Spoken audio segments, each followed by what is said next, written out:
Yo. We're back. Woo! It's been a long time. Should have left you without those things to spend too. All right, Timberland. Okay. Step two. A 50-50. You okay? What's going on, everybody? You good? Hello. You good? How I you know doing? I'm good. I know Ingrid's good. Dudley, are you okay? No. No, Today's not the day. because you are in the midst of an epic collapse right now. Yeah. I'm wearing it strong right now, baby. Sorrow, They've been sorrow, coming for you, Dudley. prayer. Y'all lost in the second round. I'm not trying to hear none of y'all right now. No. Neither one of you. You're dismissed. Listen, at least we won a few games. At least we won a few games. You know what I mean? The series ain't over yet. At least we pushed it. Ain't over yet. Series is not over yet. We're not gonna do this. Not right now. Especially when a person's wearing green. Okay. Good evening, everybody. Hello. Welcome tonight. Good evening, everyone. This is a Confessions podcast. Yes. I'm one of your hosts, Dudley Francois. I'm with my Confessions family, and we back again. Good Lord, can we just apologize, everybody? You know, we've been away for a couple of weeks, a little longer than we should have, and I'm not gonna lie to you. That's simply because they working me like a dog here, y'all. They got a lot of work that needs to be done. But we're looking forward to camp meeting this year. Yes. Amen. Yes. To God be the glory. Yes. There will be no peace on the podcast. There will be no peace on the podcast, Jeremiah. No peace. Not tonight. Not tonight. They declare war. Mota's on her way. Mota's on her way. She has a legitimate reason why she's late. Unlike most of the reasons why she's just normally late. Wow. This time she has a legitimate reason why she's late. Wow.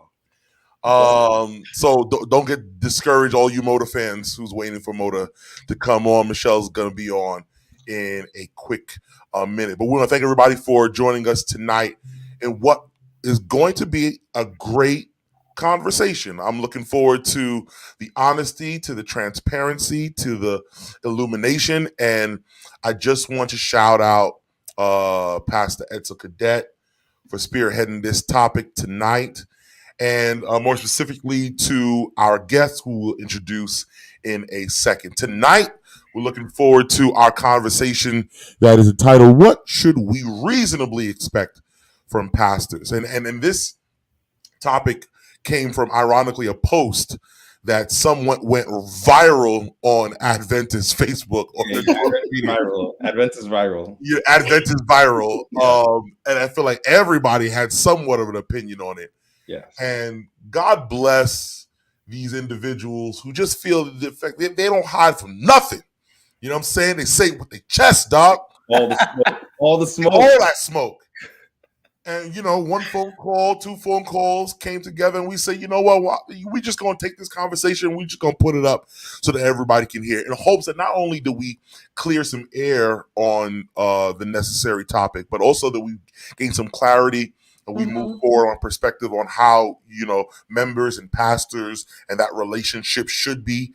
We hope that pastors who are watching, members who are watching, and everyone in between might find some edification in the growth of the pastor-member relationship, and we recognize how best we can move forward. Now, we may agree or we may disagree on the topics or the opinions that might be shared here today, but we hope that, if anything, that this conversation would do justice to the growth that we need for church. And so disclaimer. So Pastor Paul Graham posted about a day ago, you're always on call as a pastor. It's part of your calling. What did he say? Say it again. You're always on call as a pastor. It's part of your calling. And we love Paul. We love the Sons of Northeastern. Yeah. So when we decided to talk a little bit about this, I reached out and I was like, hey, this is an interesting top conversation. I think it's a conversation that would benefit the church, but we don't want to have the conversation as if we're talking about you. Can you come and join us? Right.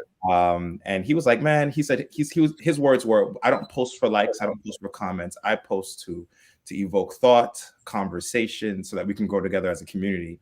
Awesome. I thought that was really selfless of him. So the last I checked, there were 113 either likes, hearts, cares, angry faces. Like there was a lot of engagement. 64 comments, and a lot of those comments are pastors who are either agreeing or disagreeing, members agreeing or disagreeing.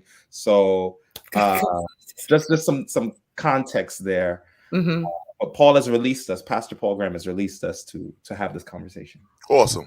We will look forward not just to this conversation, but for hopefully from hearing from him soon.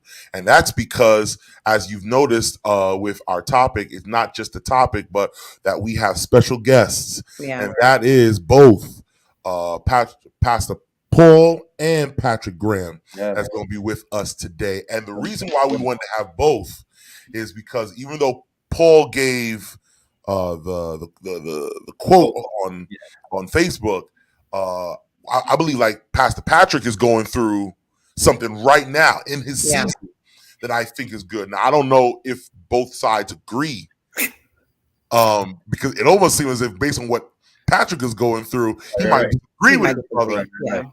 We'll see. But we'll see. Yeah, we'll do some family counseling for them. All right. Awesome.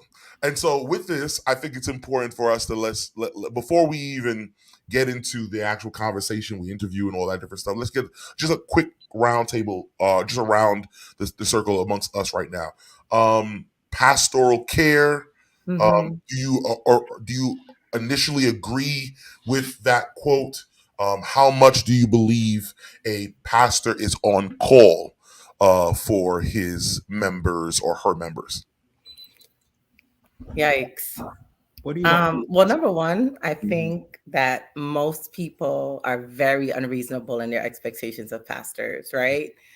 And I am not a pastor, but I've worked with enough pastors. I interact with enough pastors to feel that way. I also feel like if you're going to feel like pastors should always be on call, then we should pay you all as if you're always on call. Because at the end of the day, there is an understanding that, like, if I have like a true emergency, true emergency, like Edsel, if you see me calling you at 3:00 in the morning, like Ingrid does not do this. I'm going to answer the phone. Something is wrong. Right. But you do have members that just feel like they should just call the pastor all the time for everything. And the pastor should always have an answer, a response, a prayer, a word of recommendation or commendation. I just think it's really unfair. So I don't agree with the comment. But what it sounds like to me is that I guess there should be some recognition of knowing that if I'm calling you at an unreasonable time, it would suggest that it has to be a reasonable reason. It depends on the person, because even as a lay person, right, there are people that just call me at unreasonable hours because they're unreasonable people. Mercy. And so I don't answer their calls. This is true. But but if there is someone that does not typically call me at that particular time, then I will answer because I know that it's an emergency. But there are some people that just abuse the privilege of having a phone. So, I think you kind of learn who those people are. Right. And you kind of put them in that category. And, you don't always feel inclined to answer their calls. Mercy. Right. What about you, E? What you think? When you read that post, what was your initial reaction? My initial reaction was like, I'm not always on call in the way that most people would probably read that post. Right. So what that means, the way I take it as is, I am available a lot. Right. But on call for what? I find more and more, a lot of the emergencies that take place in people's lives, they need to reach out to us sometimes second, third, fourth, fifth. If not, it can wait till the morning, right? If it's a medical emergency, sure, I can pray for you, but you should call 911, right? If somebody's broken into your home, sure, I can pray for you, but you should, again, call 911. Yeah. Like, there are very few emergencies that, in my opinion, that require the pastor to be your first call at midnight. You know what I mean? After the proper authorities have been contacted, have been reached, you've gotten the proper support, definitely tag your pastor in for us to be there to support you. But again, there's just very little a lot of pastors can do at 3 a.m. or 4 a.m. So the always on call, I had a reaction to that. But I've gotten calls at 2 a.m. where somebody was demon possessed. You know what I mean? A family member was trying to figure out how to manage that. So in that sense, there's a portion of that where that is true, right? Where we are definitely the first call. But I also, as I was reading through the comments, I resonated with a lot of the comments about rest. I remember going periods of my pastoral ministry, a year, 2 years, where I didn't have days off and I was just not well. I was not well, and I wasn't able to take care of others well because I wasn't taking care of myself. So I've had to unlearn a lot along my pastoral journey. Well, okay. I'm not going to speak for Paul, but I really feel like when I read it, it wasn't that deep for me. Okay. And the reason why it wasn't that deep for me, because I feel like common sense would tell you, well, of course I'm going to take a break. I mean, I guess it's important for people to mention that because maybe people do take it as literal, but like they say on the Michael K show in New York, on ESPN New York, stop being Captain Literal, man. Like that, I didn't take his post and say that means I'm gonna make sure I'm on call every single time. But yeah, I think a pastor should be on call all the time. Doesn't necessarily mean I'm going to take the call, but I'm gonna make myself available, as you've said. At 3 o'clock in the morning, I'm gonna take the call if a call is an emergency. Doesn't necessarily mean that I haven't set up boundaries. So I kind of sort of agreed with that. I understood what he was saying, if that's what he was saying, or at least that's how I took it. I took it as, yeah, well, of course. That sort of comes with the job to be available to people. Because let's just also be honest too, our schedules as ministers sort of always goes around what people's familiarities are or their schedule is. That's why sometimes our meetings are at 7:00 or 8. We don't. Do I want to have a meeting at 7:00? No, I want to watch the Boston Celtics lose to the Miami Heat. Yes. You know what I'm saying? But that's an inconvenient time. You know what I'm saying? Like my wife was getting me yesterday, talking about, yo, you got to make sure you eat at a good time. And the right time for me to eat, ironically, is the time where most people are free. Other members are free. So now I found myself giving up my time to take care of other people, because other people, that's the only time they're convenient, because everybody works at 9 to 5. And so there's back and forth in this. And I understand that sometimes people abuse that. And so that I understand why there's boundaries, but I think that there's an openness to recognizing that you are on call and you have to kind of make the decisions based on who you are, based on what you need to, even though I'm ready for every call, do I pick up this call based on what I need, what I'm going through, et cetera, et cetera. Anyway, that's sort of my initial feeling behind it. But now I kind of want to bring in our guy straight from the Allegheny East Conference. Yes, I know. I was going to This say is breaking something all the rules tonight. We're breaking all the rules. His roots are Northeastern. We still play. You're right. He's one of us. But after X amount of years, when you go 10 plus years in a conference, it doesn't matter. He's doing mission work in Allegheny. Not when you're from New York. Oh, it is. It's mission work. So we're gonna bring in right now a person I feel is gonna do justice in kind of sharing that his story is gonna give us some clarity in this idea. Ladies and gentlemen, please put your hands together and welcome to the Confessions Family, our podcast, Pastor Patrick Graham. Ladies and gentlemen, round of applause, everybody. We put our background music to make sure it is there. Woo, everybody. Woo. Don't even do that, guys. Don't even do that. Northeastern is home. Yes, I'm going to say that it's home. It's right across the bridge. I'm good. I know how to get there. As long as I get over to Verrazano, I'm good. We appreciate you, man. We really appreciate you coming on. Not only did your brothers post on Facebook turn heads, but you made a post. Yeah. That turned heads too. And a decision. As the associate minister, youth ministries director, I was there, and then our youth director, Pastor Paula, hit me up. She's like, "Did you see what Patrick put on Facebook?" I said, "No. Go on Facebook." And I went on Facebook. I say, "Yo," and there was no nice background behind it. There was no, how Facebook. It was a simple. This is what I'm gonna do. Yada yada yada. And so, that sort of turned heads in this. And I don't know if you've been on a platform before or you've kind of explained to everybody the reasons why outside of it. But I think it might be good for us to hear from you in this idea of, how much work a pastor has on his shoulder to kind of, first of all, do you agree with your brother's quote? Let's sort of start off with there. Where are you with what your brother said? How much do you agree or disagree, and kind of allow your life to kind of be an example to the answer to that question, if that makes sense?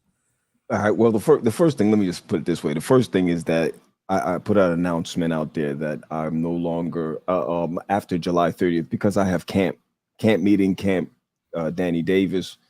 That after that, I'm in my own words, I'm seeking to go back to the church. Come out of the office and seeking to go back to the church. Yeah, it's a big call when you sit on all the North American division boards. You sit with I say Oscar still, but Campery, and Beta, being the president of Beta. Once you're not a youth director, you lose all of those positions. I also sit on Pine Forge board and their disciplinary committee boards. So you sit on a lot of boards just because you sit in that one seat. Mm-hmm. There is a connection. I've been in the pastoral work for now 22 years, and 10 out of those years were in the office as the youth director, while the 11 and a half or whichever it is was in the church. And I have made monumental mistakes being in the church as far as Paul's post is concerned. As far as his post is concerned, there is another thing when you're in the office, because I take my work seriously. So I look at myself as a youth director, that my church is the conference youth. Right. And I look at it that way. Really and truly, you get to a place where your calling, you have to know exactly what your calling is. And if you don't know your calling, forget about Paul's post after that. I mean, the second part of his post, that you're always on call. But when you're called, my situation is that from the time that I was a baby growing up, Bethel Church growing up, by the time you reach a certain age, I knew that I was going to be a pastor. That's it. God assigned me to youth ministry. I want you to hear the words. God assigned me to youth ministries, right? But pastor is always in my heart. So no matter what happens, when I see you guys get up on the pulpit, there's a burn that I have. But you don't have a burn when I'm on the pulpit. Are you getting what I'm saying? Not everybody could be a youth director. But we all were born to be pastors, even if you're in that situation. Right. So as far as I'm concerned, I did 10 years in the in the office, and it's not a matter of burnout. It's a matter that you hit the glass ceiling. You hit a point where you know it's time to give it up to the next generation. I know what I'm talking about. Not a lot of people do, but clearly you do. When I sit on beta, I'm the old head on beta. And when these young cats start talking of what they want to see beta look like, it's time to move out of their way. Right. And give them all the way that they need, because beta back in the day was only event proposals. Y'all gonna let me get into this thing for a second. Hold on. Youth ministries is not events. And now we have turned it into just being events. Youth ministries is ministries. So if you want an event coordinator, go hire somebody. Do you understand what I'm saying? But when you get into ministry, is a different thing. Basically, for me, I have hit the ceiling as far as youth ministry was concerned on a conference level. Hear me out, on a conference level. I'm ready to go back to a church where I believe my calling is for right now. And I've made monumental mistakes as a youth director, being at everybody's funeral, being at, even if I didn't know them, if they were just a pathfinder, I was there, visiting their homes, being at their graduations. Now we're talking about the whole conference. We're not talking about a church. Right. We're talking about those. I mean, there's one time we had 3 funerals in a week and a half of young people who passed away out of Philly. And you're there. There's an emotional thing that happens to your body when you are working in that piece. Also, anything that goes wrong, youth in your church automatically comes to the top. Yeah. All right. And I'll say this other thing too, before we get into Paul's side of it, is that as the years have gone on in youth ministries, from Trevor Baker, you could name him, Pastor Medley, you could name them all as you go all the way up. The law has jumped into our ministries because of young people and children. So there are things that we used to be able to do in youth ministries that we cannot readily do anymore. Right. Little things that you can't do anymore. And remember, coming out of Pennsylvania, we had the Sandusky laws that came out of Penn State. So now you need 4. In order to work with youth, you need 4 clearances in order to work with youth, you know. Wow. So it got a little bit heavy there. But my biggest thing was in pastoral ministry was being able to cater to everybody. And I was doing that. Right. Pastoral ministry and also youth ministry. I was catering to everything and everybody till I'm losing and lost my family. I don't think you heard what I just said. You're losing and in some cases lost your family. All right. But you see, the members don't really care about that. No. As long as They you just talk show about up you and you once you do. perform, as long as you show up and you do whatever you got to do is fine. Mhm. You know, they don't really, and I'm not putting them on blast like that. I'm saying that, you know, when I go to the bathroom, I wipe just the same way you wipe. Right. You know, I flush the toilet just the same way you flush the toilet. So they look at you in a totally different ball game. It's this enormous stress that you have in order to perform. Right. I remember a lady. I'm going back to pastoral work. I remember a lady who was passing. Her daughter called me at 11 o'clock. I got up, went to the hospital, prayed, went back home. She called me at 2. Got up, went to the hospital at 2, came back home. She called me at 5. My mother passed and expected me to be back there, and I did go. Wow. Mhm. Are you getting where I'm going with this? Mhm. Because I grew up on the old side of pastoral work, not the new side. I'm the last of the Mohican that was picking up their dry cleaners for their pastors when I was associates. Y'all ain't hear me. Y'all not hear me. We've heard the horror stories. We've heard those stories. Yeah, I was about to say the same thing. I'm from the last of the Mohicans that washed my pastor's car or took it to pick up his dry cleaning. We don't do that no more. Right. We're not into that anymore. So as far as I'm concerned, let me just put it on this side for you guys, for you to understand this, and then let's get into Paul's stuff.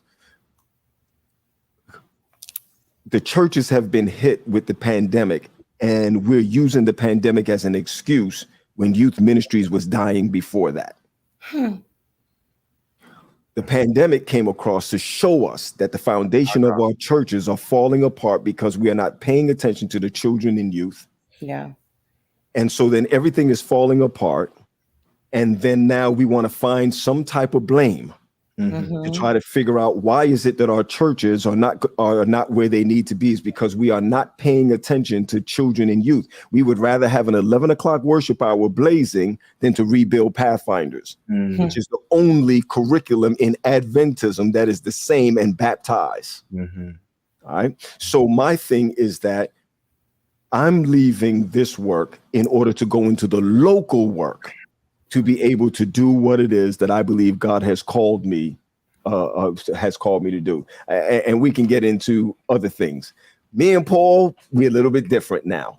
Now we're different. I agree with him that we are called, but I do not agree that we are on call. All right, now let me be clear with that for a second. Now, remember my whole concept now is mental health. I went to school for mental health, and now I have one more year for my PhD in mental health. I hear you. So now I look back at the pastoral life, and people don't give two hoots about the pastor's life or their children or otherwise. And I called my daughter, and I told my daughter that I'm resigning July 30th as youth department. I'm in the youth thing. She's moving back home from Florida. Number one. She said, "Daddy, y'all ready for this? Now I can have you back." Mercy. Wow. She's 24. Now I can have you back. You want to hear the third thing she says? Maybe I'll start loving the church again. Wow. Mercy. Wait. Say it again. That's what she said? I'm going to say it one more time for the crew. When I called my daughter, who decided to move back home, and I told her, I said, "Babe, I want you to know that I'm resigning from youth ministries." The first thing that she told me was that I can have my dad back now. All right.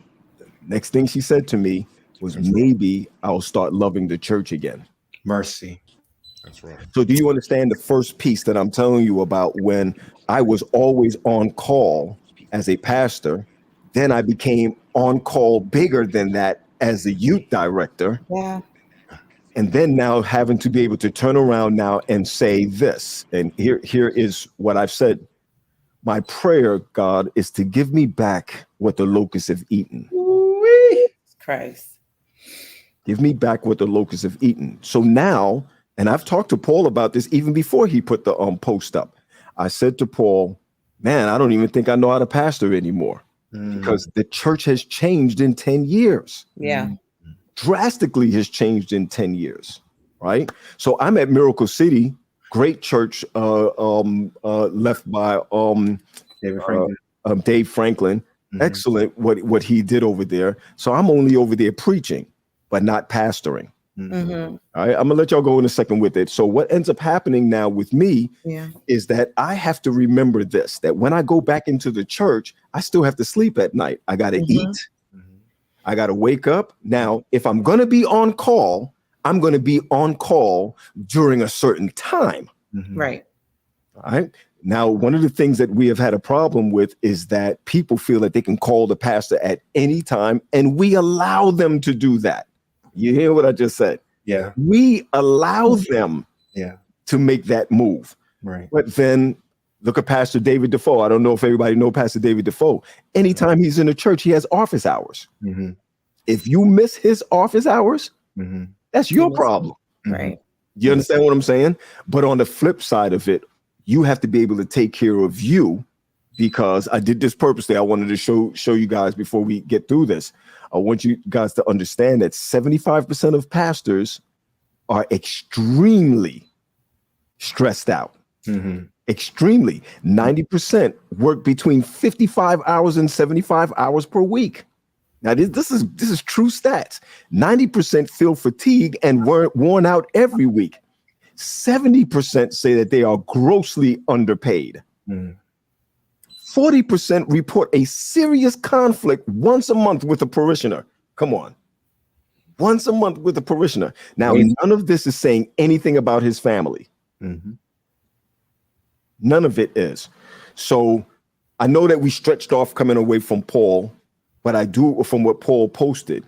But if I'm going to be on call, I'm going to be on call, and you have to be able to say, I'm not going to be there right now. Right. Pastor Ashmead used to say this: I don't cater to cheap popularity. And if you're going to consider yourself a good pastor because you answer everybody's call, I'll see you in the ER. Mercy. Wow. Whew. Okay. I think it's good now that we have Pastor Paul with us. I had to mute you because you was driving, so the sound there. So feel mad look, by the way. Y'all don't know that's his mad look. I'm kidding. So listen, Paul, we want to thank you so much for being on us. Welcome to the Confessions Podcast. And just from the onset, hopefully you can hear me. Just from the onset, you got that. What compelled you to put on that post on Facebook that went Adventist viral? What was in your mind? This is your time. Defend, for lack of a better term, the reason why you placed that on Facebook.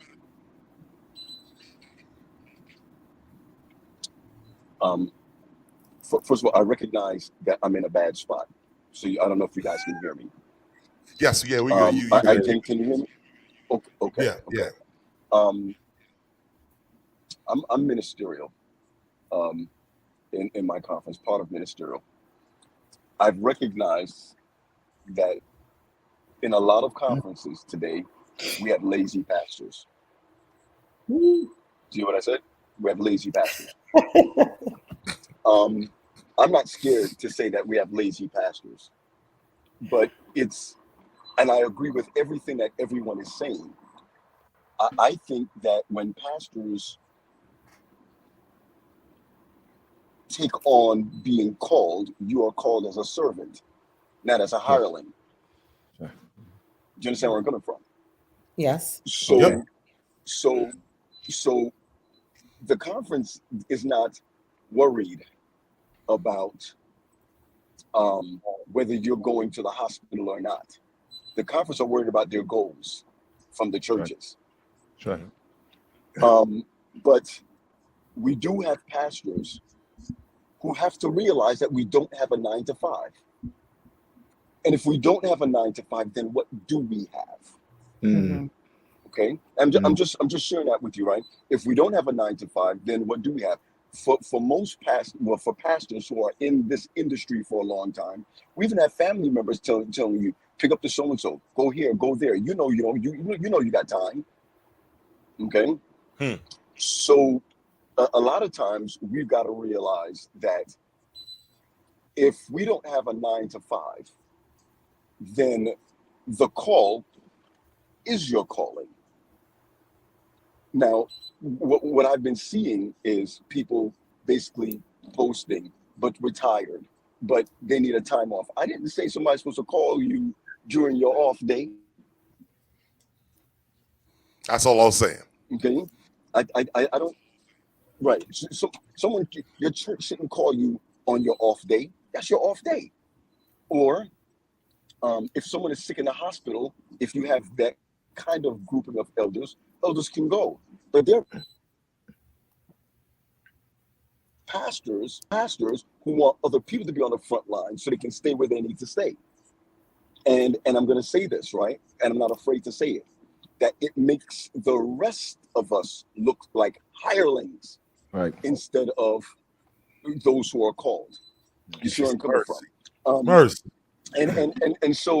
And so what I'm sharing with you is not, I would never down a pastor and say that you don't need rest or you need to get, be on call. This came out of a discussion that I had with a sister who was on call as a perfusionist. And she had to leave 12:30 at night to go because someone was dying.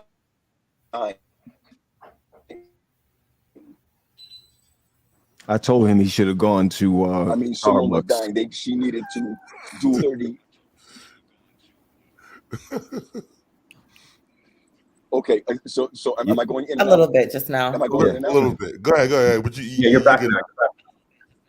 Okay, so let me say this so that you can continue, and I'll be home in a bit. Okay, let me just share this, that I recognize that what she did was life or death, and until we recognize that God has called us for souls that are dangling between life and death, then we're not in this for the right reasons.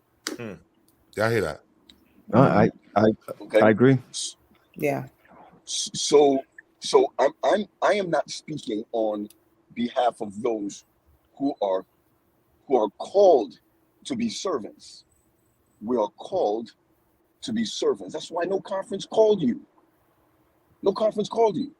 And there's a little bit more that we can get into, but you asked, why did I post it? I posted it because I find that I hate it. Yeah, I said it. I hate it when members say, I don't mind a pastor not being able to be there, but all the time? I agree with that, Paul, 100%. Right. This is a cheap plug. For me, I'm writing a book. Mute me, Doc. I got you. I'm writing a book called A Few More Miles to Go. And it was from Oakwood to supposed to be 20 years in pastoral ministry. Mm-hmm. And what I used to what pastoral ministries meant to me. Mm-hmm. You remember, now we learn from old heads, how to do this. There are pastors who have their shirts in their cars and their jackets in their cars with them just in case they get a call. Mm-hmm. I remember those type of pastors, and let me just say this, because there's a whole lot of pastors. The majority of the pastors are doing pastoral work. Mm-hmm. They just don't get plugged for it because they don't do both. Mm-hmm. I would rather be the best pastor and a terrible preacher than to be the best preacher and a terrible pastor. Yeah. Let me tell you the reason why I say that. Because we're going to talk about that in a second. Go ahead. And I'm going to tell you why. If you are a shepherd of your flock and you're visiting your members, and I got to stick a pin there, because members now don't want to be visited like back in the day. Right. Okay. So let me just put that out there for everybody who's like, my pastor don't visit. Yeah, when that Negro call you and say that he's coming, you're like, why? No, Why I'm at the office. I don't. Yep. Don't come over my house. And I've heard that even in youth ministries. But here's what when you are a visiting pastor and you know your people by name. Come on now, we're not talking about Sligo. We're not talking about big, gigantic Brinklow and Ephesus Church. Most of our churches are medium-sized to small churches. Yep. Come on, let's not act like we all got big churches. If you don't know your families by name, if you can't stay on the pulpit and call them out by name while you're preaching, then you are disconnected from your church family. Mm-hmm. You got to be able to at least know who they are. Many of our pastors don't even know the names of the children. You want to win hearts? Mercy. Know the name of the children that's sitting in front of you or the youth that's sitting in front of you. Many don't have that type of connection. But here's what it is. I want to go back to the preacher pastor thing. If you have both, God bless you. Right. But if you can't preach, and you know what I mean by can't preach, if you're reading the newspaper every Sabbath,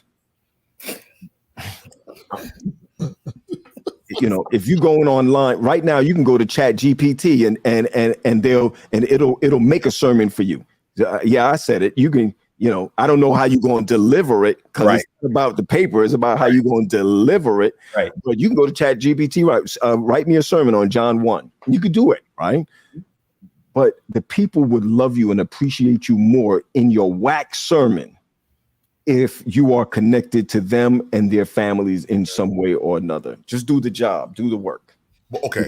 This might get a little bit of spinoff, but because you brought it up, okay, I'll pose this question to the group, so that if that's the case, and I don't think that is deniable. I think everybody would agree you would want a better pastor than you want a better preacher if you had a choice between two. Sure.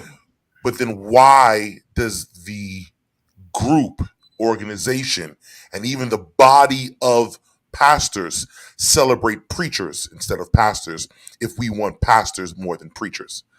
Listen, Edsel, I remember him as a boy. Doctor, I'm not saying it like that, like I'm putting you down. I remember him as a boy. Yeah. All right. And when I look at guys like him, he makes me proud. Right. And the reason why I'm proud of people like him, Max Gomez, Karsten Rogers, y'all don't know them. Them are up and comings. Mm-hmm. See those type of people. I remember when I remember stopping in at C.D. Brooks' office when we used to have our ministerial meetings there for this area. And one day he stopped me and he said to me, I feel safe that you're in the ministry. Mm-hmm. Yeah, but I said safe. So Edsel gets up and Edsel preaches this sermon at Oakwood or wherever he preaches at. All of a sudden, he becomes the shining star of the regional work. And then it dies after about 3 months, right? You go to Pelk. I'm not putting Pelk out of here, but because I love going to Pelk. And Pelk, the preaching. But young people, you know what they want? I hate to tell you this, guys, but they want TED Talks. They're not interested in your holler and your. They're not interested in all of that anymore. They want to know where your soul is at. Mm-hmm. They want to know what's going on. I'm not saying you can't get happy along the way, but what I want to tell you this is that the organization. Oh boy, I'm gonna get in trouble for saying this, but I'm gonna say it anyway. The organization wants to put the top preachers in spots because it's a false narrative of succession, of succeeding. False narrative of succeeding. They put them in those spots thinking that you're going to get more money. More money is going to come through. They put the preachers, the big preachers, at certain spots so that when voting time comes around, you owe them to stay in political positions. Mercy. All right. Now, I'm not saying that the top preacher can't go to the Ephesus or to the Bethel or to the whichever, But guess what, y'all? The pandemic already is showing us that there is no top spot anymore. Nope. No, No. no tough spot. You could be right there in your own seat, right where you at right now, and have 1,000, 2,000 people following you. And that's church right now. When I look at Deb Snell, I'm like, this is amazing. Yeah. But you see, don't forget, Snell was in Mississippi one time. Y'all don't, you see, nobody remember that, or wherever he was. He was in some small area church one time. Nobody remembered those type of things. Nobody remembers when they had Claudia. Go ahead. Oh, yeah, I see her. When they had the 2 church district on the side, nobody remembered when Snell was there. So when I see Snell and he preaches, I don't look at the top breath of life guy. I don't look at that. I see an anointed brother that God is using. And you see, we'll get mad if Snell turns around and walk away from Breath of Life or walk away from Oakwood to go to a calling. Right. And then we'll say, oh, where's he going? He's left the Mecca. What Mecca? Mercy. Right. What Mecca are we talking about? Now, I'm not here putting down our church. I'm not here putting down our presidents. I'm not here putting down anybody. I see you, Pizzo. Look like Paul want to bring in. I'm going to unmute you, so just in case you want to jump in, go ahead. Yeah, I'm not putting down anybody. I'm saying we need to do it different. Everything is changing. We need to do it different. Go ahead, Pizzo. My bad. Let me say this, and I want to be clear. I think that we have a poor way of recruiting pastors today. Thank you. There's no way to recruit from, Paul. There's no way to recruit. They're not even graduating them anymore. No, Paul, keep going, Paul, keep going. What do you mean by that? Well, I have hired 7 pastors last year, right, or the year before, and that last year, and it takes more than a resume and a video to bring on a pastor. We have to learn to train. And I was trained by some of the best pastors in Northeastern. It's just that they never had a platform of YouTube when we were being trained. Right. So the ideas of great men, I can't say women because when I was in, there were no women pastors. So I was told to keep my shoes shine. I was told to keep a suit or a shirt in the car with a tie. I was told to keep quarters in your pocket. Remember, I came out in 94, 93, 94. So I didn't have a cell phone. So I take quarters in my pocket. Do you understand where I'm coming from? These are the little things that I'm sharing with you, that when you're recruiting a pastor, check their heart for ministry before you check their preaching style. Amen. You understand where I'm coming from? And I'm saying this because when we talk about being called, I get more emails of people who, I'll tell y'all right now, right? The other day, I expected to get a church. I'm telling y'all right now, I know this is live. I expected to get a church, one of the largest churches in our area, because I was moving from one space to another. And you know, I got this church, 5 members. My new church, 5 members. Okay. And I recognized that I was working harder. Let me tell you what I said to myself. I said, for 29 years, I've been doing this. Why should I have a 5-member church right now? You know, why should I have a 5-member church? And I bought into the idea that I must earn my stripes. So, you know how we earn our stripes in Northeastern? You pastored in Buffalo. You pastored in way up there. That's how you earn your stripes. But I've earned my stripes also by pastors showing you how to do communion, showing you that when someone calls, answer the phone. Do you understand where I'm coming from? When I went to a wedding yesterday, today's what, Monday? I went to a wedding yesterday. A man said to the waitress, feed him first. He's the pastor. feed him first. I said, no, it's okay. He said, excuse me? You're fed first. An older man, younger generation want that without the work. Okay? And I'm saying this, right? And I saw some people on the post, like Rodney Valentine. Woo. He posted he said some harsh things on there, but he's a hard worker. He shouldn't even have posted anything. There's some guys like Saini Tate who posted things, and I was like, yo, you ain't supposed to be posting that. The way you work, you need a day off. You need 2 days off. But you can see that it triggered. I'm telling my man Edsel right now. Edsel was triggered by the post. If you heard what he said earlier. Wow. He needs to go to Starbucks. I didn't like it. I didn't put the like. But he said that's because we didn't have the context yet. Edsel doesn't know that he's triggered by.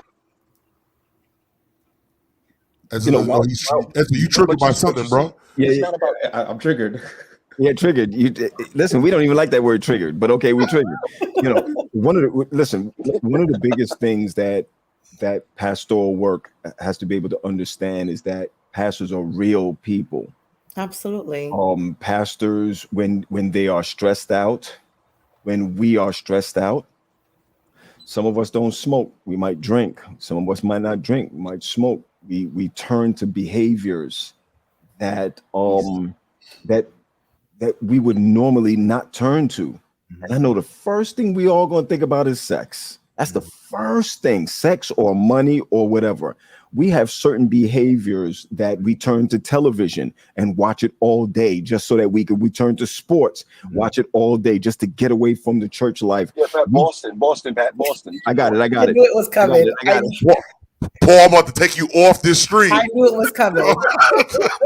No, but can I just interject there, right? Sure. As the lay person in the group, a lot of the times I put a lot of that back on us as lay people because pastors cannot work in isolation, right?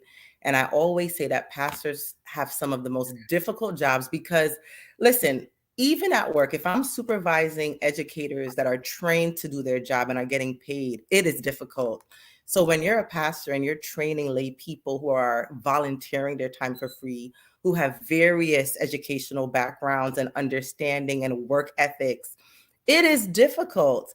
And if you don't have people in your churches or in your ministries or in your departments that are willing to help you do the work, it is isolating, it is frustrating, it is everything that you can imagine. And it just makes the work more difficult. And so to those lay people that are watching, like, join in with our pastors and do this work. They can't do it by themselves. 100%. It's not a one-person job. They are leading us, but it's not something that they should be doing alone. 100%. I love trying that. To get paid. You're trying to get me to pay you some money over there. Yeah, that's what he's trying to do. Come on. Listen. And you're so right, Ingrid. When pastors get together and work on calendars, sermons, theological points, it is such a beautiful experience. Yes. But one of the challenges that keeps pastors isolated is, one, a lot of pastors are low-key competing with one another. That's right.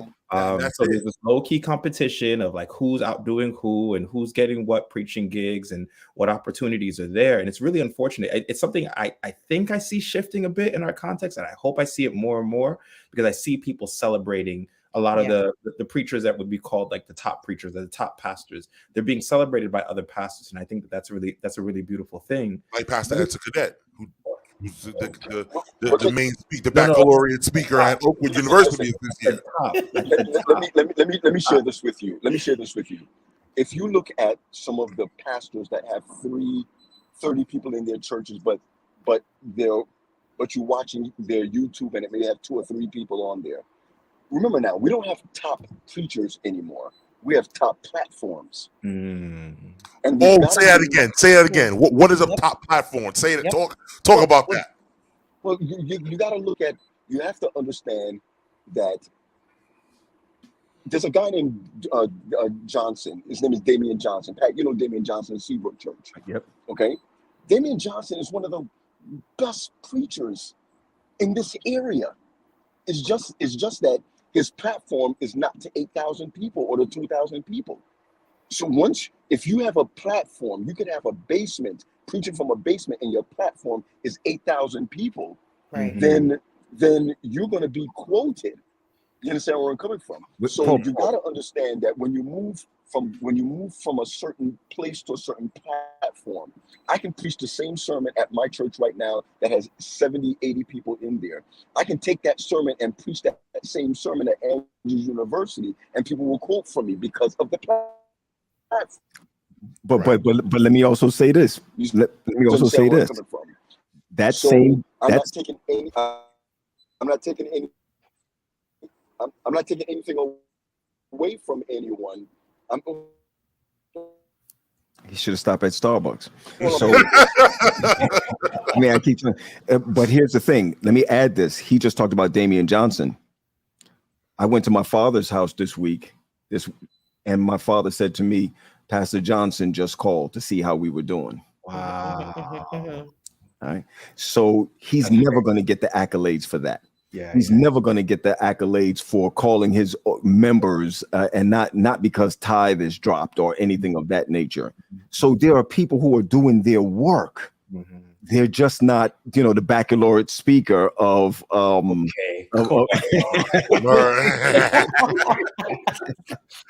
just have to act. But let me just tell you this. Very important, and I'll say it because Edsel, you guys are young. You guys are young pastors in this. Burnout is real, and when you burn out, they'll move you to a place where people can't see your burnout. We have to get to the point of where ministerial directors are not about moving you around, but about the healing process that's happening in our lives. Ministerial directors need to be at a place where instead of figuring out who's going to be at the top money spot, is to figure out how can I coach? You go to key words.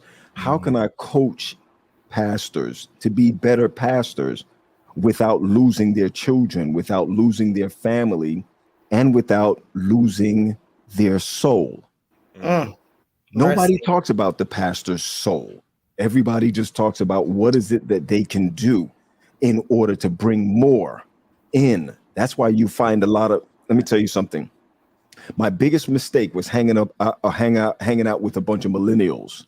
I'm not a millennial. I'm a Gen Xer. And millennials, they different. They just different. Millennials, they don't talk with this. They don't talk with their mouth. They talk with their feet. Yeah, that's what we do. I mean, it's just the way it is. So when I start to look at millennials say, no, you're not going to treat me that way. I'm going to go work at McDonald's because the people that walk in, they appreciate me flipping burgers. Right.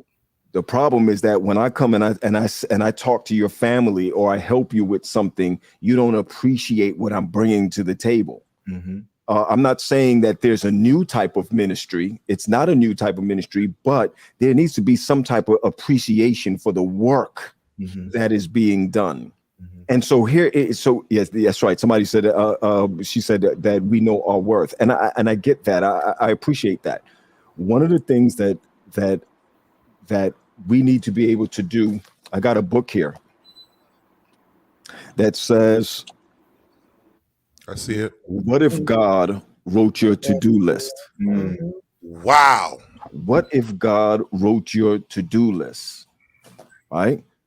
If God wrote your to-do list and somebody calls you, you have to find a way for them to fit in your servanthood.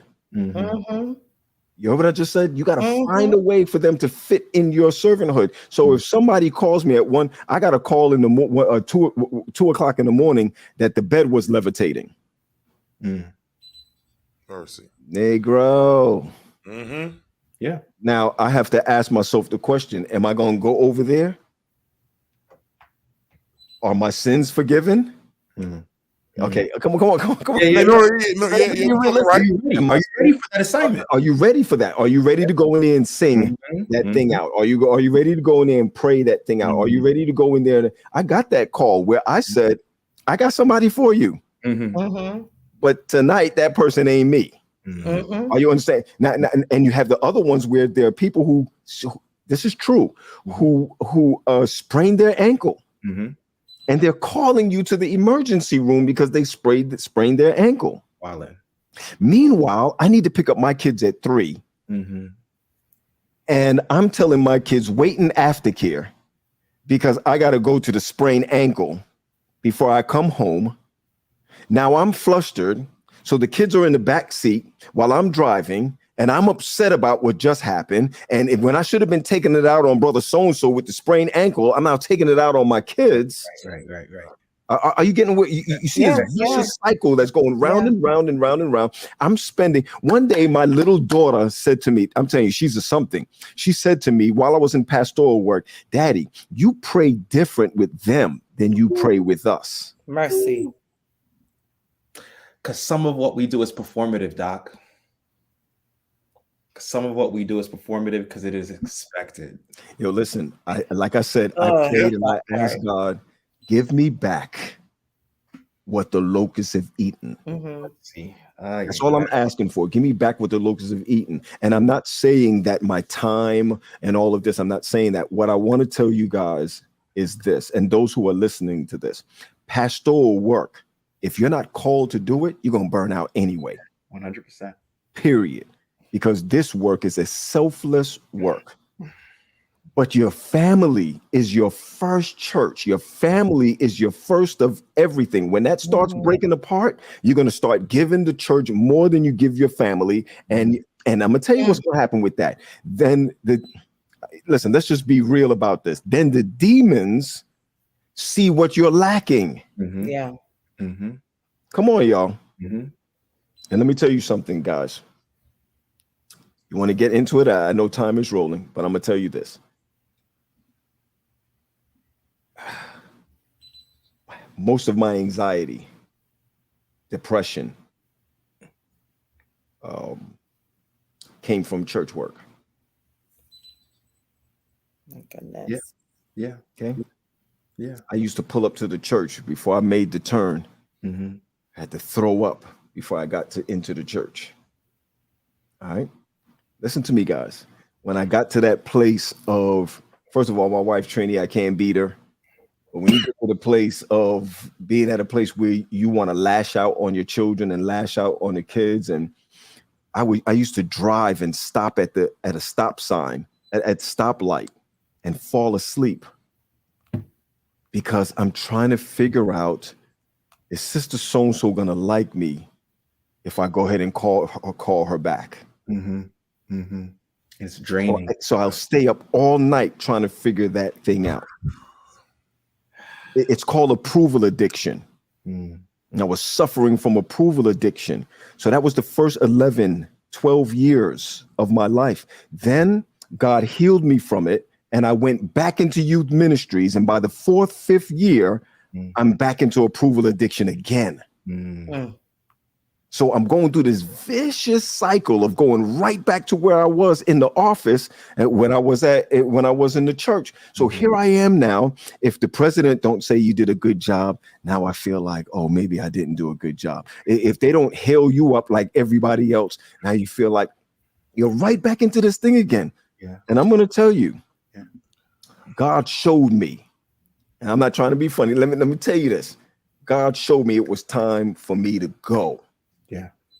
Okay, for my sanity and for his work.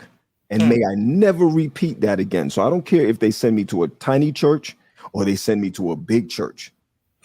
I need to go to sleep before 10. It's 9:30 something now. And I'm in my bed at 10 o'clock. Shall nobody disturb that. All right. I'm talking about heaven have to come down and glory fill your soul for me to get up and get into my car and come down to where you at. And I'm not putting Paul to the side about being called. I love what I do, but you have to be first. One of the things I want to honor the Gen X pastors, because part of our education as pastors, we not only learn in terms of seminary or whatever school we went to, But part of our education is emulation, finding a pastor to kind of try to be like, learn from them. And then it's also affirmation, what the members affirm, what the conference affirms. All of that paints a picture of what we think we need to become. That's right. Exactly. And part of that image that had been painted was you need to be all things to all people all the time at all times, like to the sacrifice and to the detriment of your families. And that was like lauded by either church members or sometimes conference leadership, depending on who was where at what time. Right. And the freedom you see in millennials, the freedom you see in Gen Z pastors that are coming up, is because Gen X pastors showed us, and you were open and you were bold and you were like, I'm not sacrificing my family, and you were willing to more. That's now though. Yes, now. I've been in ministry 10 years now, and I started hearing it back then. Okay, that's good. You guys were saying it, and it set off a light bulb for a lot of us as millennial pastors to start setting some strong boundaries around our families and that happened because there were pastors that we emulated that were willing to speak up and not hold this up as a badge of honor. And I just want to thank you guys for being open and being transparent and being willing to say those things, because if it weren't for you, we would have to be the ones to say it. And you've made it easier for us to be able to say no and to set those boundaries. My first Sabbath at my new church, every church I go to, my first Sabbath, I set boundaries.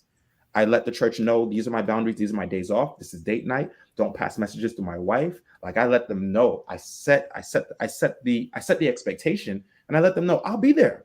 But she's not an employee of the conference. That's right. Oh, wait. Listen, y'all need to do another show on my wife is not first lady. And you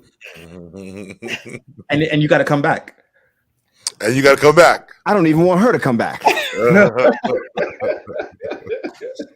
I mean, that's another show altogether, because back in the day, you had to be light-skinned, play the piano, teacher, or whatever to be a pastor's wife in order to follow him everywhere that he goes.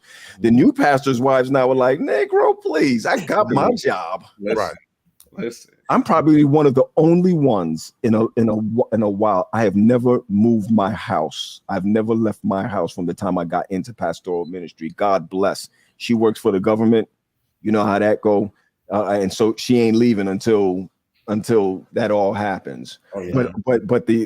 But thank you for saying that. I have to tell you, you got more years to go. We need people like you guys that won't quit along the way. We still need people in. You see, you got guys like you who's now going getting their PhDs. We could triple our salaries. Y'all didn't hear what I just said. I mean, David Franklin. Did you see? Did you see it? Did you see it? My man. I'm not saying everything is for money, but I'm just saying, did you see it? But there Listen, I'm not even finished. I'm not even finished my PhD yet. And I'm already getting calls to run agencies at $160,000. Huh? What? So as far as I'm concerned, I'm not saying I'm not going to do it or I am going to do it, but I want to feed something into you guys before we leave. Once a Snell decides he wants to leave, and I'm just calling it out. We have no evidence. Snell has said nothing. Nothing going on. Once, but you see this though. Come on, you got youth directors that has left Allegheny West. Yeah, and that has taken a church in Queens. No, listen, it's the truth. It's the truth. When being a youth director 20 years ago was the seat to presidency. Y'all didn't hear what I just said. Yeah. In the black work, if you were a youth director, you were going to be the president one day coming.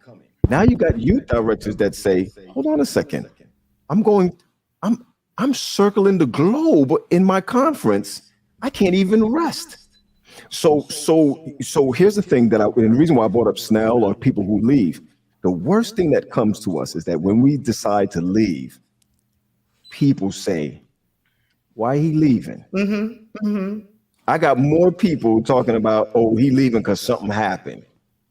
I got more people saying he leaving because something is going on or something is this, that, and the other. Why can't we respect? You see what I'm saying? Why can't we just so jacked that it expects you to try to climb? Say that one more time. Because the culture is so jacked that it expects you to try to climb. And you're right about that. I agree with that 100%. Testing. I'm sorry. Can you hear me? We can hear you. I'm sorry, Pat. I'm sorry. So you see, here it goes again. Climbing is not this. Mm-hmm. Climbing is this. Mm-hmm.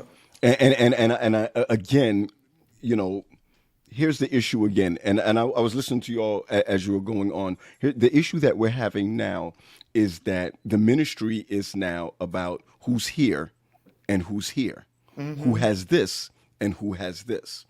And, and this is one of the reasons, again, why I wrote what I wrote. It wasn't to say that we should be tired. It wasn't to say that we should tire out ourselves. It is that there's a standard to being a pastor. Absolutely. There's a standard to being a shepherd. And part of being a shepherd is, I hope I'm gonna say this the best way possible, that a shepherd, and I learned this when I was in Israel, a shepherd's job is to walk behind the sheep, and not only leading the sheep, but walk behind the sheep, and sheep let out crap while they're walking. Shepherds don't jump over crap. They walk in it and clean it later, clean their feet later. Do you understand where I'm coming from? Yeah. So when I find that there are pastors who do this for a comfort job, or they want to go into the office because the office is a comfort spot, I'm finding that in the West Indies, Inter-American Division, you are a leader and you have a church. You see where I'm coming from? Or what I'm finding out is that when you're no longer a president, you don't go back to a church. You think it's below you to do that. Right. And so the message that I'm sending here is that being a part of ministerial, being a part of at least in the past, in this sense of recruiting people, don't say that you're called to the ministry if you're not called to servanthood. Right. Don't say that you're not called to ministry and not be uncomfortable. You understand where I'm coming from? And so when I find that a lot of us are remember at one point we all were dressing to preach. Now we're not dressing to preach. Right. We don't. I've never even, if you go online right now, I've heard nobody from the age of 45 and under speaking about doctrine. You understand where I'm coming from? I listen to stuff on Sunday and I hear it in our pulpits. Okay. And so I just want to be clear that I'm not downing pastors. All I'm saying is that if you want to be called to do this, then part of your calling is answering a call. You see where I'm coming from? We ain't doubting that. I have a frustration though, which I think is a part of why we come to the conclusions that we come to, why younger pastors fall into the conclusion of thinking that they have to be better preachers than pastors and everything that we've said. And it's because, I think this is a reality that I don't think many people recognize, that our circles, whether social and professional, educational, they're all in the same place. That I don't have a social group that doesn't necessarily see my professional life. And the luxury of, I'm sorry, this is my camera went up. Man, God just took him up. The luxury that many people have in being able to fail at their job, but still have their social life unaffected, is not the plight of the minister. Right. It's true. It's not the plight. And so now the minister is trying to overcompensate, fall into what Pat said of the pressure of gaining popularity for the sake of overcompensating in other areas other than professional. And so now you have people who want to love the approval, because it's that approval that gives them a confidence, not necessarily even in my professional ring, just feel but loved. just in being a person. What? And let's not even speak about love languages, right? I'm a person. I'm firmly, whether this is good or bad. Don't tell them your love language. Don't tell them your love language. They're gonna use it against you, Doc. It doesn't matter. Hey, text it I'm to a me. person Text it to me. who I'm words of affirmation. Text it. I am words of affirmation. You don't have to give me a single gift, but if you tell me "good job," That's dangerous, it boy. affirms me. That's dangerous. Absolutely. And How do you govern in this difficulty that what do we call that those circles, that diagram, but you put all the circles The Venn diagram. And Venn diagram? Okay, thank you, That's guys. the world in which we live in, and everybody doesn't live in that paradigm. yes. Listen, Duddley, listen, the approval addiction Right. that flows outside of our paychecks Boy, camera look good. is absolutely unbelievable. And For those who are listening on their podcast, Pat just zoomed in. Anyway, don't worry about it. it's the approval addiction is unbelievable. It is. And So real quick, Kristen just put many pastors are narcissistic, are narcissists. Listen, this podcast can go for months on this alone. Narcissists. Paul, give me a second, Paul.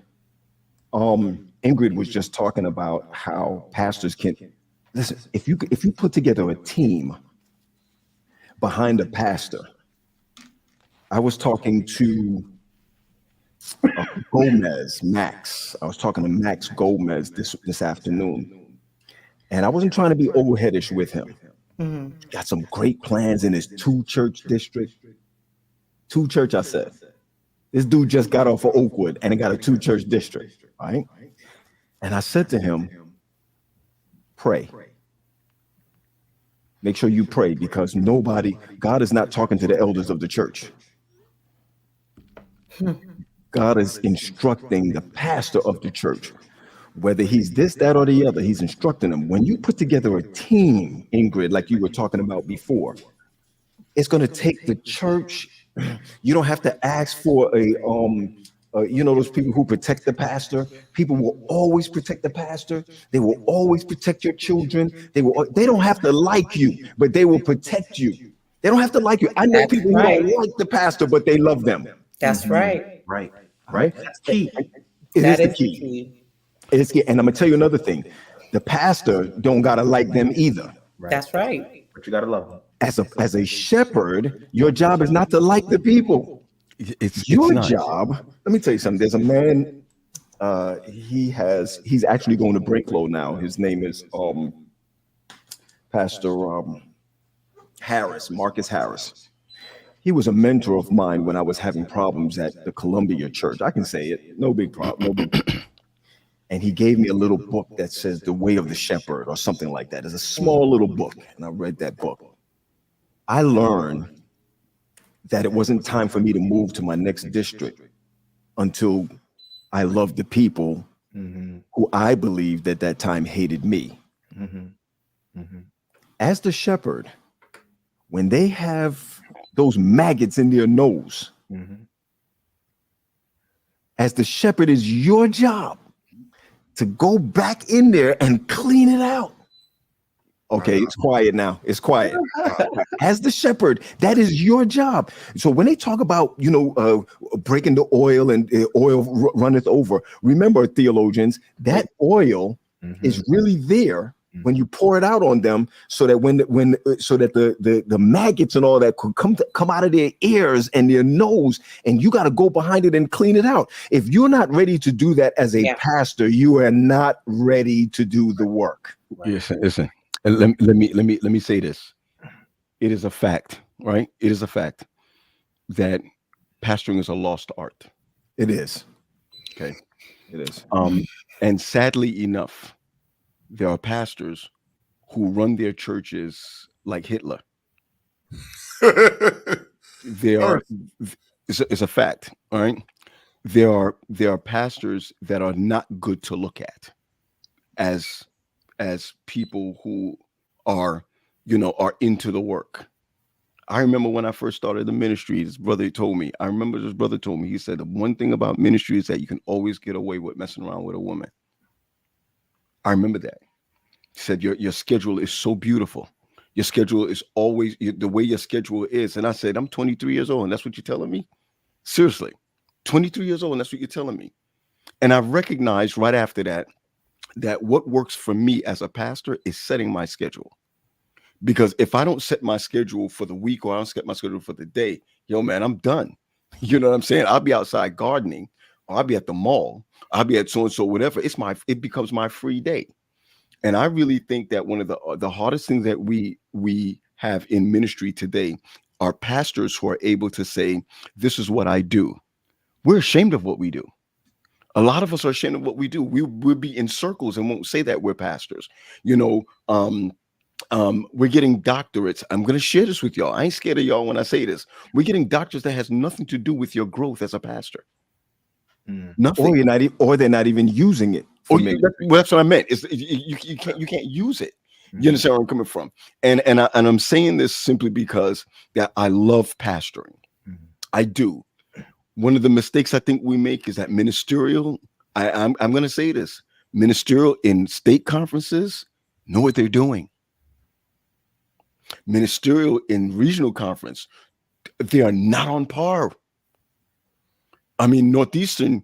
I love Northeastern, right? I love Northeastern. Northeastern should not have just 2 ministerials. You need more. You got to have somebody that's dealing with family, someone that's dealing with coaching. I coached for 2 years, 38 pastors every month. I had to meet with them to coach with them. You understand where I'm coming from? How about this? The president in my conference has nothing to do with recruiting. He does not hire. Come on, man. Pastor Tap does not hire pastors. The ministerial team and the personnel team hire pastors. Do you understand where I'm coming from? So what are we looking for in Northeastern? What are we looking for in Allegheny East? What are we looking for in Allegheny West? We're looking for a guy that did well on at 11 o'clock that you were sitting at and said, that's the guy. That ain't the guy. P. Mercy. Now if you come from Northeastern, we got to defend Blue, we got to defend Mota. Those are our peoples. I didn't. Hold on. Let me be clear, right? I'm not offending anyone. Okay. Mota, and whoever is the head person is at Blue, Dr. Blue, right? I want to be clear, right? Okay. I want to be clear. Okay. I've been in Northeastern, right? I'm not saying that they're not doing what they're supposed to do. What I'm saying is there is more to do. Paul, let me take you to another level. We need to get, hold on, Pat. It should be Michelle, right? Pastor Michelle and Blue sitting down with these, with recruiting. It should be recruiting. Hold on, Pat. Not people who said, this is my friend, right? This is my friend, and this friend, I know they can preach and they can preach well. You understand where I'm coming from? We should be constantly recruiting, constantly checking. That's what the baseball teams do. You understand where I'm coming from? And when you have someone like Michelle and you have someone like Blue who has 2 different mindsets, really, that can come together, 2 genders that can come together. Beautiful thing. It's a beautiful thing. So I'm not saying this weird. I'm not saying that they're doing it wrong. What I'm saying is that there is more to do. Pat, you said it, coaching. Yeah. Well, this the point. That's the point I want to make. And then I got to go to bed. Let me explain something to you guys. I'm 53. Yo, you're 52. You're 52. I'm 52. This year, 53. I have about 10 more years in this work. I mean, when regional conferences were at their peak, the presidents was 41, 42, 43 years old. Talk about it. that was holding down Ephesus Church and DuPont Park and Bereans, and how old was E.C. Ward when he was pastor of Oakwood Church? You're young. They were young. See, I'm not saying old people, or like, because I'm old now. I'm not saying that we can't do the work. I'm saying when I listen to some of these young bucks talk about the church, there needs to be a change. We can no longer do things the way we used to do them. Everything needs to change, and we're so afraid of changing. Let me tell you something. If you put a 40-something-year-old as a president of any of our conferences now, you know what he's going to do? He's going to walk in there and he's going to say, Abyssinian Baptist Church. He's also the pastor of, he's also the president of a school. He's also the this, that, and the other. He's going to say, if you're a youth director, you need to be in a church showing us what your lab looks like. If you are a life family life director, you need to be in a church as a pastor showing everybody else how it's done. They will do that. Then you're going to see that going up to the office. Let me tell you what going up to the office mostly is. You take the best of the best and you take them the boots off the ground and you put them in a place of stagnant of just dry water. Yeah. Because you're actually sitting in a place where, let me just tell you this, in a local church, if I wanted to have a lock-in, I could do it in 2 weeks. Right. As a youth director, if I wanted to have a lock-in, it would take about 4 or 5 months to have a lock-in.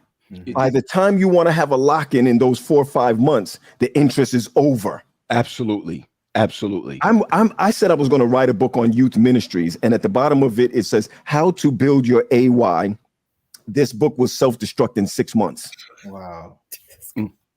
It only makes sense because things change so quick. That by the time you turn around and try to do ministry, this is one of the reasons why I don't mind going back to the churches, because everything that I want to do, that I always wanted to do, you have to jump through all these hoops on the conference level in order to get something done. And I understand why. Trust me, I understand why there's insurance claims. There's all of these things that you got to go through. I understand that. But on the flip side of it, can you imagine what it's like? I always believe that Christian education should be free. Could you imagine being a part of a church and you show them on a local level where it can be done? We spend more money on buildings than we do with children and youth. Come on, I want you to think about that. So as far as I'm concerned, oh, and by the way, there's a lady that was on here that said something about she has no confidence in pastors. And that's fine. You better not have any. You should have no confidence in pastors. Your confidence is in Jesus Christ. Amen. Leave it up to that, because if you really know what your pastors go through, you'd be shot to high hell. And here's another thing that I wanted to share. Right, pastors have a complex that laymen would never understand, and that complex is to save you and yourself. All right. It's a sad complex. We don't have a God complex, right? We have a, I'm not trying to be funny. We don't have a God complex. We have a complex where we feel like we can never measure up.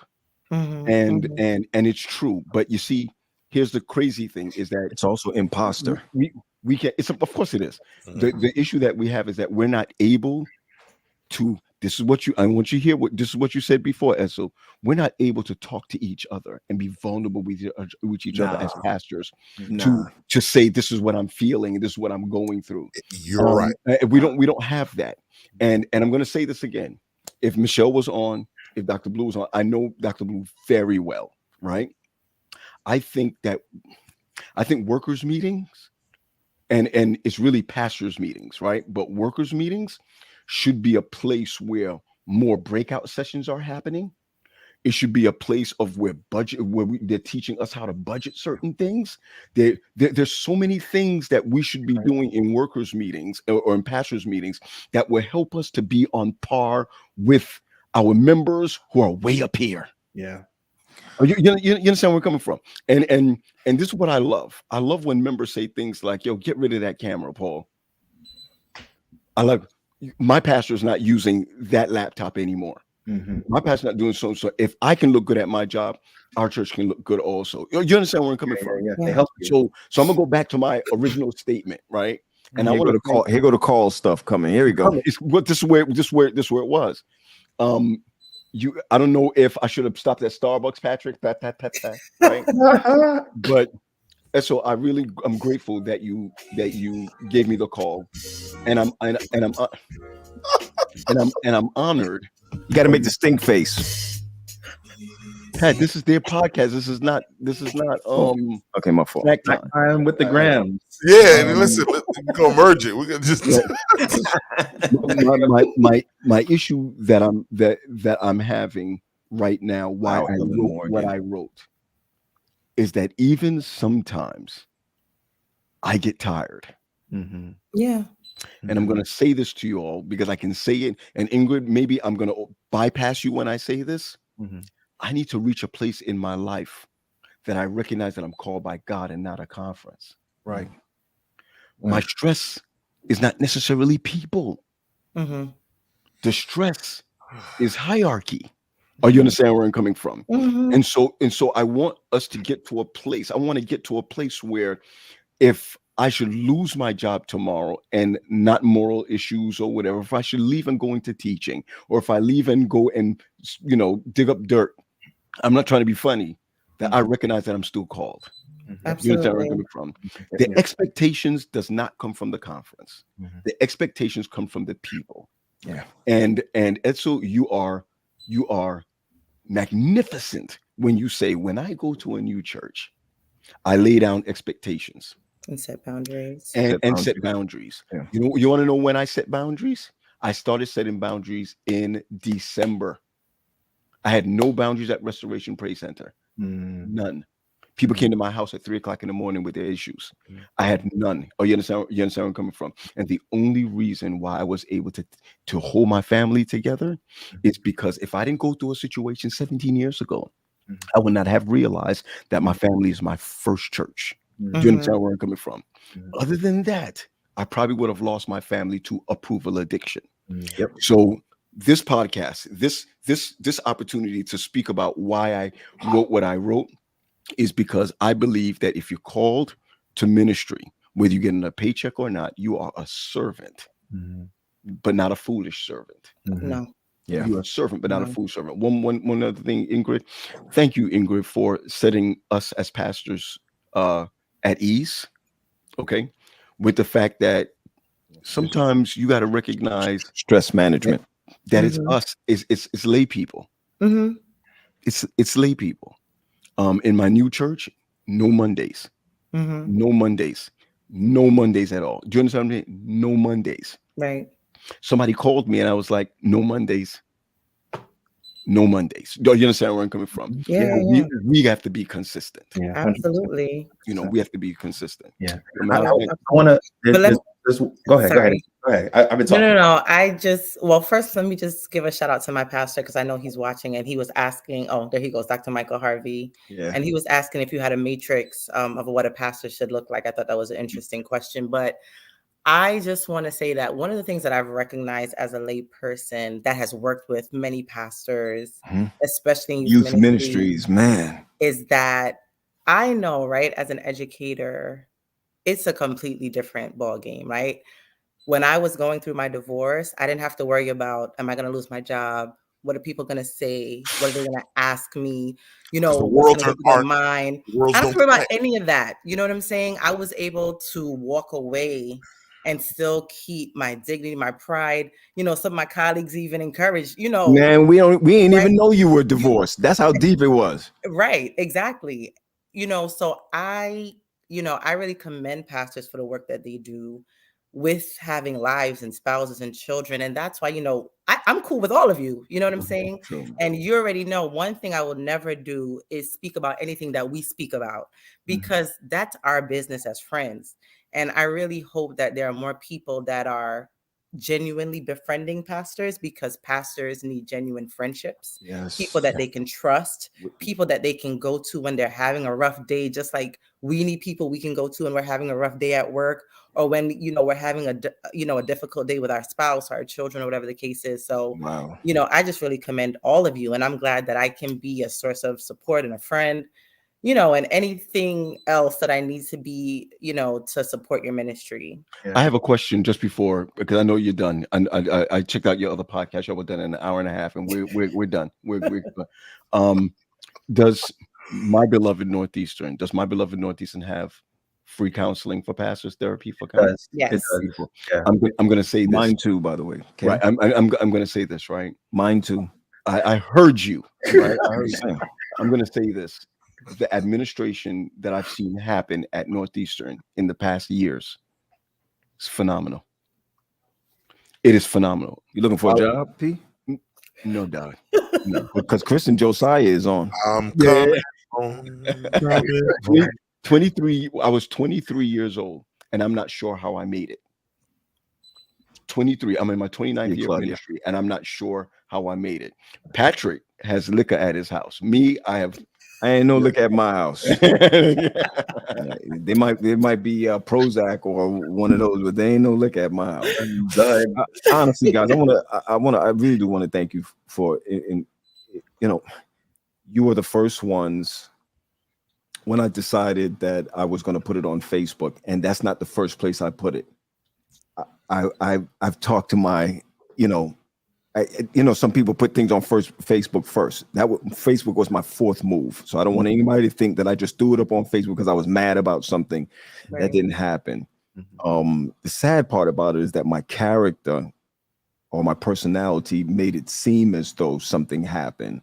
And I feel bad about that the first thing that I put out about me leaving was what went wrong instead of what went right for me. Nobody's thinking about what went right for me. I also know we talked about competition. The amount of people who want this job. Mercy. They can have it, but they can't have my house. They can have my seat up there, but you can't have my house. You know, so I don't care about the people who are fighting for this position or that position. You know, today, Carmela, basketball player. Oh, Carmelo Anthony. I was watching where he retired, and he did a video, and what he said is that, you know, what I'm about to do now is bigger than basketball. When God is calling me to do something bigger than youth ministries, I'm not putting down youth ministries. I love youth ministries. Matter of fact, I don't care what church I go to. You're not going to have a better Pathfinder club than me. You're not going to have a better Adventurer club than me. You're not going to have a better Bible Bowl club than me. You're not going to get none of that while I'm there. But the point is this: when God calls you from one place to another, how dare we turn around and say to that person, well, you should stay right where you are. Right. Norman Miles, Pastor Norman Miles, he called me, and I want you guys to hear this. He said to me, what a monumental decision. That is better for you to make your move on your own than for a committee to make a move for you. Golly. Freedom in that. So I go out proud. I go out ready to hit the ground running. I want to know now what it's going to be a mercenary like you guys on the floor level. I want to know now what it's going to be like to knock on doors, real evangelism. I ain't knocking on doors, but go ahead, bro. No, you know what I mean? Real evangelism. I want to know what that is like. I want to pause, Pat. Did you see Gary just came on? Did you just see that? He's late. He late. Oh my gosh, he's terrible. I said it to him. I sent this to him like around like 6 o'clock in the afternoon. Gary is on Instagram, so believe me, he knew. Just don't let your children turn around. There are people that just came on late because I said it in the beginning. Yeah. I said my child said to me, I just want to recap this. My child said to me, and she's 24. When I told her that I've resigned, she said, what did I say again? She said, Dad, I can now have my daddy back. And the second thing she said after that, maybe I can learn to love the church. Maybe I could learn to love the church again. All right. That's deep for me. You can have it all in order for me to keep my family. That's to have right. it all. That's There right. was a question that was asked that I want to answer. I just want to drill in on this. This is the last thing I'll say, because it kind of came up, but I want to make sure that we're hitting it on the head. Somebody asked, how can we help support the pastor's mental health? The mental health issues, yeah. And one of the things that we were saying is it's so important to protect your pastor. There are members who get off on taking the pastor down a peg or two. There are members Mercy. Because they don't have power on the job, because they don't have power at home. They want to show that they're the boss by how they can manipulate the pastor, control the pastor, talk about the pastor, discourage the pastor. And when you think about everything you've heard about pastors dealing with anxiety, pulling over on the road, throwing up. For me, I have to have 2 cell phones. People think I'm balling. It's not because I'm balling. It's because I couldn't answer my phone anymore, because every single time my phone went off, it was a problem. And now when family reaches out or friends reach out, I don't want to touch my phone because I'm associating with issues, right? That I have to separate the worlds, right? So when you think about what your pastors are dealing with, yes, pastors are not always showing up the way that they should, but when you see that, that is a sign that the pastor is struggling in an area that you cannot see. A lot of times we judge these athletes because they grow up in front of us, right? Your pastor is also growing up right in front of you. They're learning to lead right in front of you. Not only that, a lot of us, if you suck at your job and you still bring home a check, you're a hero when you go home. The pastor's family has to hear every bad sermon. They hear the rumors. They hear the people grumbling in the church. Imagine what that does to the psyche of the pastor's wife, the psyche of the pastor's children, the psyche of the pastor, right? So if you want to know how to protect your pastor's mental health, one, give them grace to be human, give them grace to make mistakes, understand that they're struggling, ask them if they're taking a time off, ask them if they're getting rest. One of the things I love about my members, they encourage pastor, go and take the time, go and rest, right? And I see that they give me the grace because one of the things that we didn't talk about, but it happens a lot, is that we beat ourselves up a lot. Yes, we do. We do. 2 years of ministry, right? After every sermon, no matter how well people thought it went, because I'm comparing myself to someone. So at to the least Celtics. Because of the Celtics, right? At least all of Sunday, maybe all of Monday, part of Monday. It's still in you. It's still in your mind, yeah.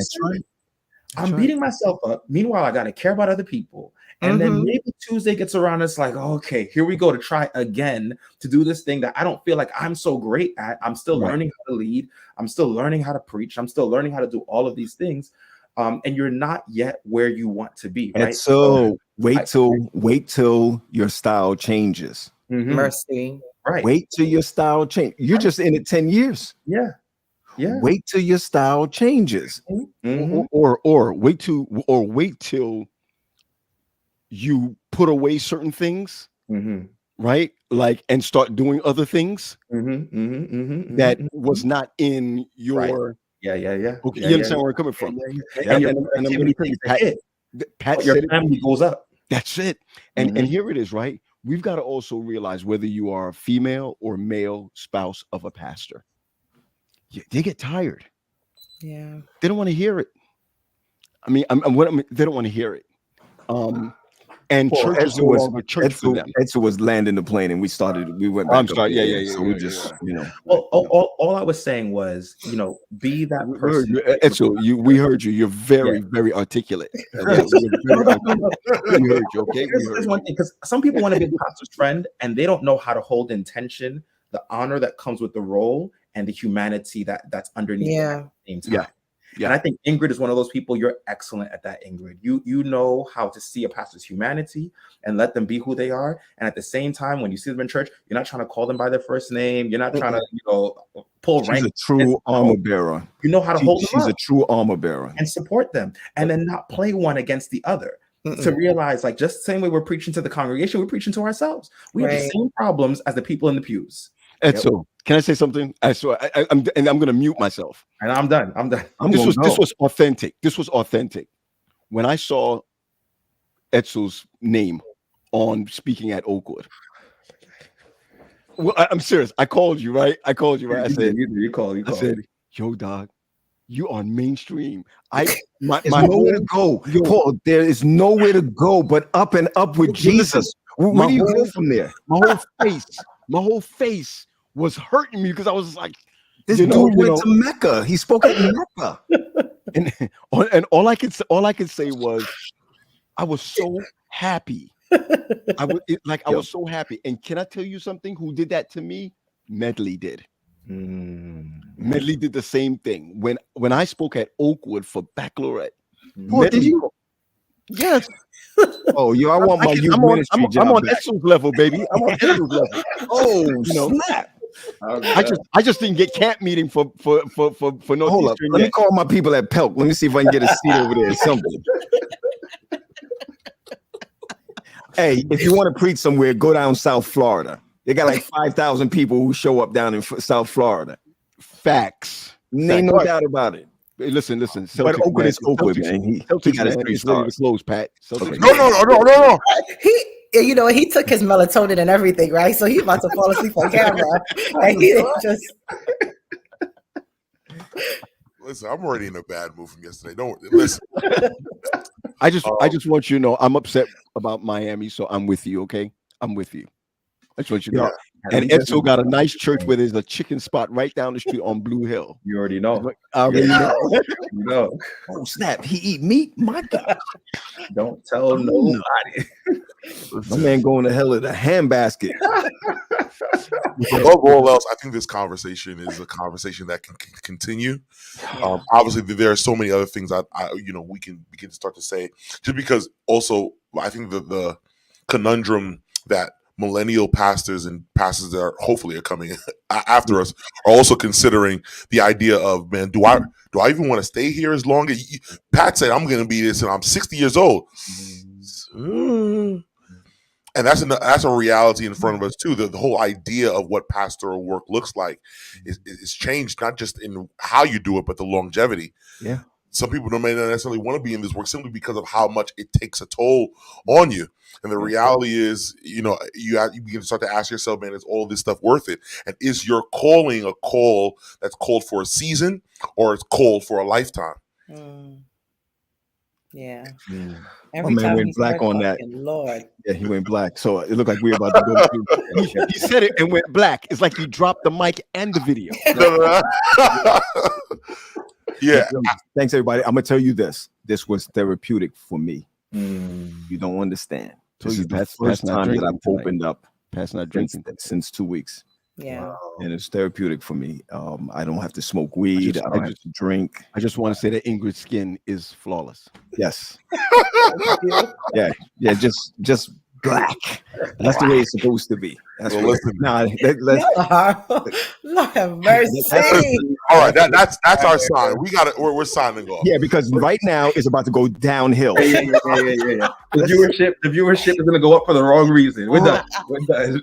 Ladies and gentlemen, well, this is us, and we want to just shout out Pastor Patrick and Paul Graham for being with us. This will not be the last time you are on the Confessions podcast. Thanks.